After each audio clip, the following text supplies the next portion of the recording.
The haunting strains of a Greek folk tune played by a concert violinist brought back to Karen Bell tragic and frightening memories. Listening to the concert with her husband Walter in the darkness of the well-filled Clarendon University auditorium, she felt a sudden chill race through her. She glanced at the solemn, handsome profile of her dark-haired mate to see if he'd also been touched by the music. It seemed that he hadn't, at least not in the manner she had been, for he was merely listening in politely attentive fashion, like the rest of the audience. Karen frowned as she realized that Walter hadn't remembered. It was unlike him to forget anything so important. With a tiny sigh, she turned to watch the young violinist on stage as he continued with a different folk tune. Karen was suddenly seeing another young man standing there playing the violin, a young man with straw-colored hair, a pleasant face, and sad blue eyes. Peter Allison. How long had it been since she'd thought of him like this? She'd learned of Peter's death more than 2 years ago, just when she'd been preparing to return to Greece and marry him. His friend, Walter Bell, had come to her with the news, and he had remained to win her for himself. They'd been married now for more than a year. So far, she'd had no reason to regret her decision. Walter was a loving, considerate husband. He'd brought her to this college town in Vermont where he was a professor of modern literature. The position augmented his income as a writer of novels. But despite this new happiness that had come her way, she'd not been able to forget Peter, his wooing of her, and his tragic death at the hands of some unknown murderer.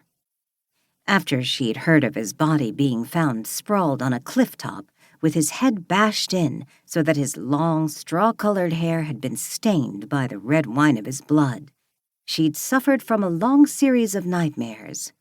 In them, Peter always came stumbling towards her, his body held in an awkward straightness, his sad blue eyes unseeing, his lips moving soundlessly as he tried to tell her the name of his killer. She always awoke at this point with a scream. The violinist had ended the selection, and now he was taking bows as the audience applauded. Walter, his classically handsome face showing appreciation, clapped his hands enthusiastically. Then, noticing she was sitting there in a rather dazed state, he showed mild concern. "Didn't you enjoy the music?" he asked her. She gave him an uneasy glance. Yes, he's very good." "You weren't applauding." "No," she said. "I was lost in my thoughts for a moment. That Greek folk tune he played. The last time I heard it played on a violin was when Peter played it for me." "Really?" A cold note had come into her husband's voice and reminded her that he didn't like her talking about Peter. Not that he was jealous of the dead man whom she'd planned to marry, but merely that he felt it was morbid on her part and not good for her. The violinist began an encore, and so she was spared the embarrassment of continuing the discussion. But as she sat there, her interest wandered from the concert hall, and she was back with Peter Allison again. She imagined herself in the arms of the noted concert violinist whom she'd met in Athens and who had taken her to Delphi to see the villa where he was spending the summer with his writer friend, Walter Bell, and the charming young artist, Simon Ward.